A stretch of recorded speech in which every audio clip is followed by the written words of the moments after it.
Hi friends, welcome to SK96 channel. So friends, 10th class social సంబంధించి మనం already 2 videos అయితే upload చేయడం జరిగింది. సో పార్ట్ 1లో 2 లెసన్స్, అలాగే పార్ట్ 2లో 2 లెసన్స్. సో ఈరోజు అయితే 5th లెసన్స్ కంప్లీట్ చేద్దాం. ఓకేనా ఫ్రెండ్స్? సో మనం ఆల్రెడీ 4th లెసన్స్ వరకు అయితే పూర్తిగా పెట్టడం జరిగింది. సో అలానే 3rd క్లాస్ సంబంధించి ఇంగ్లీష్ కూడా రీసెంట్లీ మనం అప్లోడ్ చేయడం జరిగింది. అలాగే ఇంకెవరికైనా PDF ఫార్మాట్లో కావాలనుకుంటే ప్లీజ్ కాంటాక్ట్ అవ్వండి, డిస్క్రిప్షన్లో నెంబర్ ఉంటుంది. ఓకేనా ఫ్రెండ్స్? ఇంకా లేట్ చేయకుండా టాపిక్లోకి వెళ్ళిపోదాం. చూడండి ఫ్రెండ్స్, నరుకు మరియు కాల్చి పద్ధతిలో చేసే వ్యవసాయానికి అస్సాం, మేఘాలయ, మిజోరం, నాగాలాండ్ వంటి ఈశాన్య రాష్ట్రాల్లో జూమింగ్ అని, మణిపూర్లో పామ్లా అని, ఛత్తీస్గఢ్లో లేదా బస్తర్ జిల్లాలో మరియు అండమాన్ నికోబార్ దీవుల్లో ఏమని పిలుస్తారంటే దీపాన్ని పిలుస్తారంటండి నరుకు మరియు కాల్చి అనే పద్ధతి వ్యవసాయానికి. నెక్స్ట్ జూమింగ్ వ్యవసాయాన్ని మెక్సికోలో అయితే, మధ్య అమెరికాలో మెల్సా అని, వెనిజులాలో కానుకో, బ్రెజిల్లో రోకా, మధ్య ఆఫ్రికాలో మసాల్, ఇండోనేషియాలో లాడింగ్, వియత్నాంలో రే అని పిలుస్తారండి. సో ఈ నేమ్స్ అయితే ఇంపార్టెంట్ అండి. సో ఖచ్చితంగా ఈ టాపిక్ మీద బిట్స్ వచ్చే అవకాశం ఉంది. సో ఫ్రెండ్స్, ఇంకా అలానే భారతదేశంలో ఈ ఆదిమ సాగును మధ్యప్రదేశ్లో ఏమని పిలుస్తారంటే బేవార్ లేదా దహిమా అని, అలాగే ఆంధ్రాలో పోడు లేదా పెండ అని, ఒడిశాలో పామ్దబి, కోమస్ అని, బింగ్రా అని, పశ్చిమ కనుమలలో కుమారి అని పిలుస్తారండి. ఆగ్నేయ రాజస్థాన్లో వాల్ట్రా, అలాగే హిమాలయ ప్రాంతాల్లో కిల్, జార్ఖండ్లో కరువా, ఈశాన్య ప్రాంతాల్లో జూమింగ్ అని పిలుస్తారండి. అస్సాం మరియు ఉత్తర బెంగాల్లో తేయాకు, కర్ణాటకలో కాఫీ పండించే ముఖ్యమైన తోట పంటలండి. భారతదేశంలో 3 రకాల పంట కాలాలు ఉన్నాయండి. అవి రబీ, ఖరీఫ్, జైద్. మనకు ఆల్రెడీ రబీ, ఖరీఫ్ అయితే అందరికీ పరిచయమైన పదాలే. సో జైద్ కూడా. అయితే రబీ పంట చూడండి, అక్టోబర్ టు డిసెంబర్ ఉంటుందండి. శీతాకాలంలో పంట వేస్తారు. ఈ కాలంలో వచ్చి గోధుమ, బార్లే, బఠానీలు, శనగలు ఏం జరుగుతుంది, ఏప్రిల్, జూన్ మధ్యలో పంట కోస్తారండి ఇది. అయితే ఇది ఎక్కువగా ఉత్తర వాయువ్య ప్రాంతాలైనటువంటి పంజాబ్, హర్యానా, హిమాచల్ ప్రదేశ్, జమ్మూ కాశ్మీర్, ఉత్తరప్రదేశ్ రాష్ట్రాల్లో ఎక్కువగా పండించడం జరుగుతుంది రబీ పంట. నెక్స్ట్ ఖరీఫ్ అండి. ఖరీఫ్ వచ్చి ఋతుపవన ప్రారంభంలో వేస్తారండి, అంటే జూన్, జూలైలో. ఈ ఖరీఫ్ పంట ఎక్కువగా వరి, మొక్కజొన్న, సజ్జ, జొన్న, పెసర వంటివి ఉంటాయండి. సెప్టెంబర్ టు అక్టోబర్ నెలలో కోస్తారండి. ఇది పంట కోతకు వస్తుంది. అలాగే ఇది అస్సాం, పశ్చిమ బెంగాల్, ఒడిస్సా, ఏపీ, తెలంగాణ, తమిళనాడు, కేరళ, మహారాష్ట్రలో ఎక్కువగా పండించడం జరుగుతుంది. అలాగే యూపీ మరియు బీహార్లో వరి పండించే కొన్ని ప్రాంతాలండి ఈ ఖరీఫ్ సీజన్లో. అలాగే ఇటీవల పంజాబ్, హర్యానా కూడా వరి పండిస్తున్నారండి. ఇంతకుముందు అయితే లేదు, ఇప్పుడు రీసెంట్లీ ఎక్కువగా బోరుబావులు, గొట్టబావులు వంటివి అధునూతన వాటర్ ఫెసిలిటీస్ వల్ల హర్యానా, పంజాబ్లో కూడా వరి పండించడం జరుగుతుంది. నెక్స్ట్ అస్సాం, పశ్చిమ బెంగాల్, ఒడిస్సా వంటి రాష్ట్రాల్లో ఏడాదికి 3 సార్లు వరి పంట పండిస్తారండి. సో వాడు ఏమంటాడు, కింది వాటిలో 3 సార్లు ఏడాదిలో వరి పంట పండించే రాష్ట్రాలు కాందేది అంటాడండి. సో అస్సాం, పశ్చిమ బెంగాల్, ఒడిస్సా 3 ఆప్షన్ నుండి 4ది వేరేది ఇస్తాడండి. నెక్స్ట్ వీటిని ఆసు, ఆమన్, బారో అనే పేర్లతో పిలుస్తారండి ఈ వ్యవసాయ 3 సార్లు పండించే పంటలను. జైద్ పంట అండి. జైద్ పంట అనేది వేసవిలో ఒక స్వల్పకాలిక పంట అండి. ఇది ఈ జైద్ కాల సీజన్ ఏంటంటే పుచ్చకాయ పంట, కర్బూజా, దోసకాయ వంటి పంటలు వేయడం జరుగుతుందండి. చెరుకు పంట పెరగడానికి దాదాపు ఒక ఏడాది పడుతుందండి, 12 నెలలు. ప్రపంచంలో చైనా తర్వాత వరి అధికంగా ఇండియాలో ఉత్పత్తి చేస్తుందండి. సో వరి పండించే దాంట్లో ఇండియా సెకండ్ ప్లేస్. వరి పంట 25% కంటే ఎక్కువ, 100 సెంటీమీటర్ల కంటే ఎక్కువ వర్షపాతం, అధిక ఆర్ద్రత అవసరమైన ఖరీఫ్ పంట అండి. వరి పంటకు కావాల్సిన అనుకూలమైన వాతావరణం.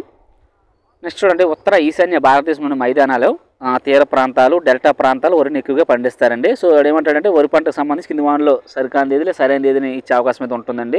సో టాపిక్ మొత్తం అన్ని బిట్స్ కూడా కవర్ చేయడం జరుగుతుంది వాడు. లేదంటే జతపర్సన్ కింద ఇటు అటు మొత్తం ఇచ్చేసి అవి జంబ్లింగ్ రూపంలో ఇవ్వడం జరుగుతుంది ఫ్రెండ్స్. ఓకే, ఇంకా అలాగే కొంచెం స్పీడప్ చెప్పడం జరుగుతుంది ఫ్రెండ్స్, వీడియో లెంత్ పెరుగుతుందని. కొంచెం ఎవరికైనా స్పీడప్ అనిపెట్టి కొంచెం స్లో మోషన్లో వీడియో చూడండి. అలాగే PDF ఫార్మాట్లో కావాలనుకుంటే డిస్క్రిప్షన్ అలాగే పిన్ కామెంట్ చేయడం జరుగుతుంది ఫ్రెండ్స్. ఓకేనా? దేశంలో ఉత్తర వాయువ్య భాగంలో ప్రధాన ఆహార పంట ఏదైతే గోధుమ అండి. Very important. So Rajasthan, Punjab అటు సైడు గోధుమలు అంటే రబీ పంటను చల్లని వాతావరణం, పక్వానికి వచ్చే సమయంలో ప్రకాశవంతమైన సూర్యరశ్మి అవసరం అంటండి ఈ పంటకు. అయితే గోధుమ పంటకు 50 నుంచి 75 సెంటీమీటర్ల వార్షిక వర్షపాతం ఉండాలి. గోధుమ పండించే ప్రాంతాలు చూడండి, గంగా సట్లెజ్ ప్రాంతాలు, మైదానాలు, దక్కన్ ప్రాంతంలో నల్లరేగడి నేలలు, వీటికి ఎక్కువగా అనుకూలమైన నేలలు. రాష్ట్రాలు వచ్చి పంజాబ్, హర్యానా, ఉత్తరప్రదేశ్, మధ్యప్రదేశ్, బీహార్, రాజస్థాన్ అండి గోధుమ పంట ఎక్కువ పండించేవి.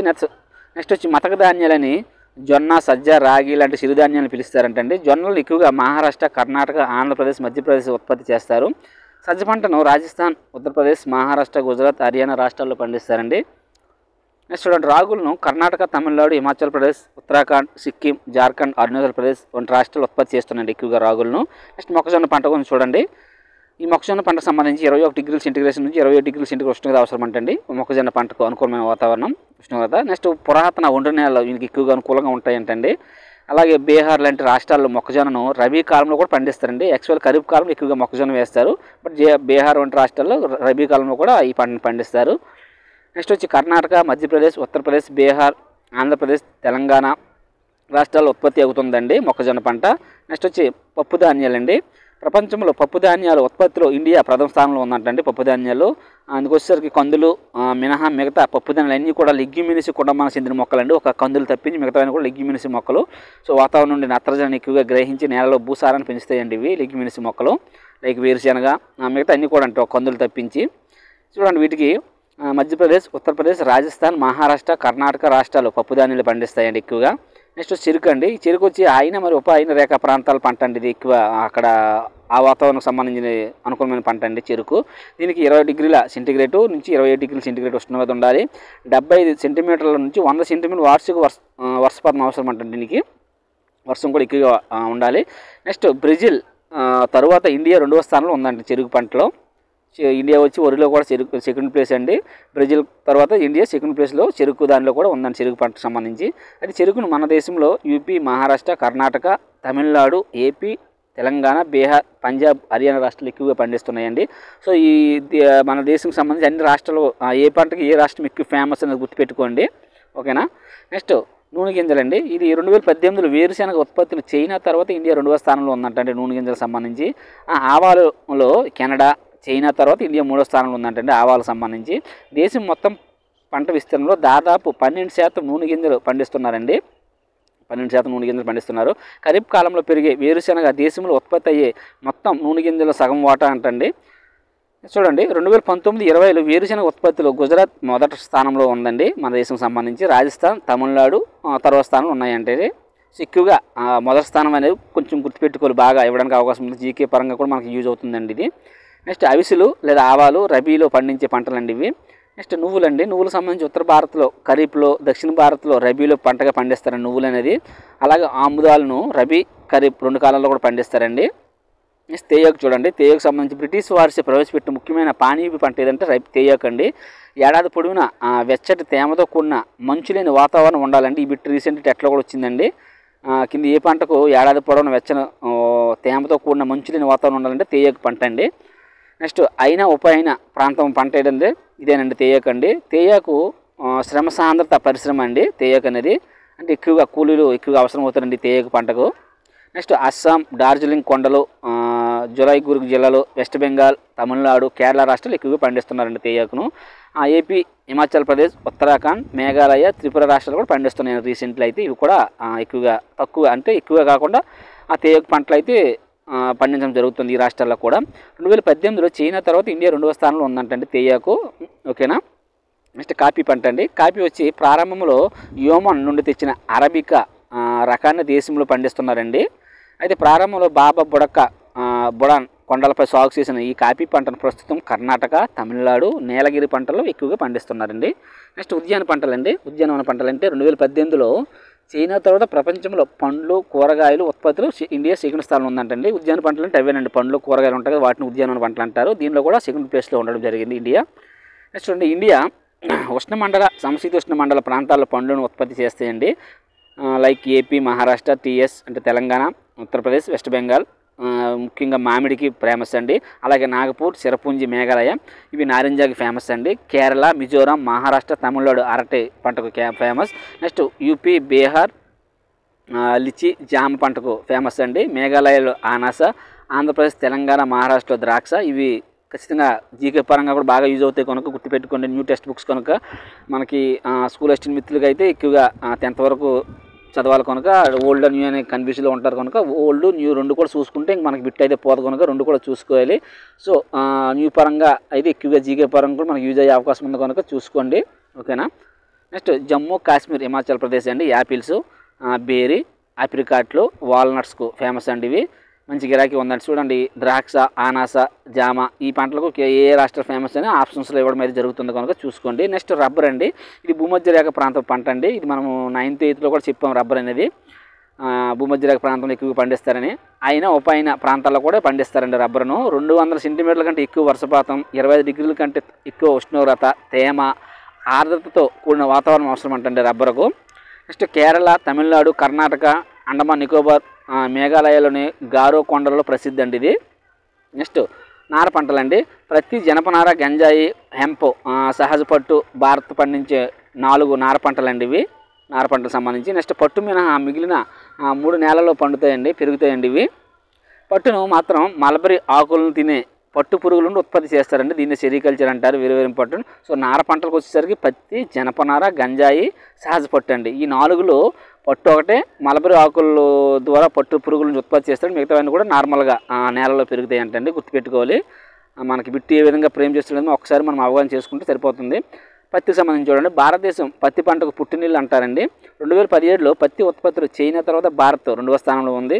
పొడి వాతావరణం గల దక్కన్ పీఠభూమిలోని నల్లరేగడి నేలల్లో ఎక్కువగా పండిస్తారండి. అధిక ఉష్ణోగ్రత, తక్కువ వర్షపాతం, ప్రకాశవంతమైన సూర్యరశ్మి, 210 రోజుల మంచు లేని వాతావరణం ప్రతి పంటకు అత్యంత అనుకూలం అండి. ఈ బిట్టు కూడా రీసెంట్లీ 2-3 సార్లు అడిగాడండి టెట్లో. ఏమడిగాడంటే 210 రోజులు మంచు లేని వాతావరణం ఏ పంటకు అత్యంత అనుకూలం అన్నాడు. ఇది ఎస్జిటికి సంబంధించి పేపర్ 1లో ఈ బిట్ వచ్చిందండి. సో ఇది న్యూ సిలబస్ 10th క్లాస్లో ఉంది కనుక మనం రీసెంట్లీ టెట్కి ఏ విధంగా అయితే ప్రిపేర్ అయ్యామో రాబోయే మెగా డిఎస్ కూడా అదే సిలబస్ ప్రిపేర్ అయితే సరిపోతుందండి. ఓకేనా. నెక్స్ట్ చూడండి, ఇది ఖరీఫ్ పంట. పక్వానికి 6 నుంచి 8 నెలల సమయం పట్టుతుందండి పత్తి పంటకు. దీనికి మహారాష్ట్ర, గుజరాత్, మధ్యప్రదేశ్, కర్ణాటక, ఆంధ్రప్రదేశ్, తెలంగాణ, తమిళనాడు, పంజాబ్, హర్యానా, ఉత్తరప్రదేశ్ ఎక్కువగా పండించే రాష్ట్రాలండి పత్తిను. నెక్స్ట్ జనపనార అండి. దీన్ని బంగారు పీచు అంటారండి, గోల్డెన్ ఫైబర్ అంటారు దీనికి. సో బంగారు పీచు లేదా గోల్డెన్ ఫైబర్ ఏ పంట అంటారు? జనపనార అండి. జనుము నేలలో పునరుద్ధరించబడే వరద మైదానాల్లో నీటి పారుదల సౌకర్యం ఉన్న నేలలో ఎక్కువగా పండుతుందండి ఈ జనుము అనేది, జనపనార. ఎక్కువగా అయితే వెస్ట్ బెంగాల్ అండి, బీహార్, అస్సాం, ఒడిశా, మేఘాలయ రాష్ట్రాలు ఎక్కువగా పండిస్తాయి. ఫ్రెండ్స్ ఇక్కడ మనం ప్రతి పంట కూడా కొన్ని రాష్ట్రాల పేర్లు చెప్తున్నాం. అందులో మొదటి ఏ రాష్ట్రం అయితే మనం ఇక్కడ రాసామో అదేనండి ఎక్కువగా పండించే ఫస్ట్ ప్లేస్ ఏదంటే అదే గుర్తుపెట్టుకోవాలి మనం. లైక్ ఇప్పుడు జనపనార ఉందనుకోండి, వెస్ట్ బెంగాల్, బీహార్, అస్సాం, ఒడిశా అన్న. So west Bengal first place కింద ఉంటుందని అర్థం. అలా ప్రతి పంటకు సంబంధించి రాష్ట్రాలు ఉన్నాయి కదండి, ఫస్ట్ ఏది ఉంటుందో అది ఎక్కువగా పండించేదని మనం అర్థం చేసుకోవాలి, ఫస్ట్ ప్లేస్ అని గుర్తుపెట్టుకోవాలి. ఓకేనా. నెక్స్ట్ కోను సంచులు, తాళ్ళు, దారం, చేపలు, తివాచీలు తయారీలో వాడతారండి జనుమును. ధర ఎక్కువగా ఉండడంతో దీనికి బదులుగా ప్రస్తుతం ఏమవుతుంది, సింథటిక్ ప్యాకింగ్ మెటీరియల్, నైలాన్ దారాలు ఆక్రమించేయండి ఈ ప్లేస్లో. ఇప్పుడు ఎక్కువగా ఈ జనపనారను ఉపయోగించట్లేదు. మొదటి పంచవర్ష ప్రణాళికలో భూ సంస్కరణలు ప్రధాన అంశంగా ఉందండి. మొదటి పంచవర్ష ప్రణాళికలో వ్యవసాయాన్ని మెరుగుపరిచేందుకు 1960 నుంచి 1970లో అనేక సంస్కరణలు చేపట్టారండి. సమగ్ర భూ అభివృద్ధి కార్యక్రమం ఎప్పుడంటే 1980-90లో ప్రారంభించారంటండి. భూదాన్, గ్రామదాన్ ఉద్యమం ఎవరంటే వినోదా భావే అండి, వెరీ ఇంపార్టెంట్. దీనికి రక్తపాత రైతు విప్లవం అంటారండి. పోచంపల్లి శ్రీరామచంద్రారెడ్డి అండి 80 ఎకరాలు దానం చేస్తాడు మన ఏపీకి సంబంధించి. ఈయన ఒకసారి విజిట్కి వచ్చేటప్పుడు వినోదా భావే పోచంపల్లి దగ్గర శ్రీరామచంద్ర అనే ఆయన ఈ భూదాన్ గ్రామోద్యమ సంబంధంలో భాగంగా తనకున్న 80 ఎకరాలు దానం చేస్తారు. అయితే మహాత్మా గాంధీ వినోదా భావేను తన ఆధ్యాత్మిక వారసులుగా ప్రకటించుకున్నారంటండి. సో ఫ్రెండ్స్ ఇది 10th క్లాస్ న్యూ సిలబస్ సంబంధించి సోషల్ జియోగ్రఫీ సంబంధించి 4th లెసన్ పూర్తిగా కంప్లీట్ చేయడం జరిగింది ఫ్రెండ్స్.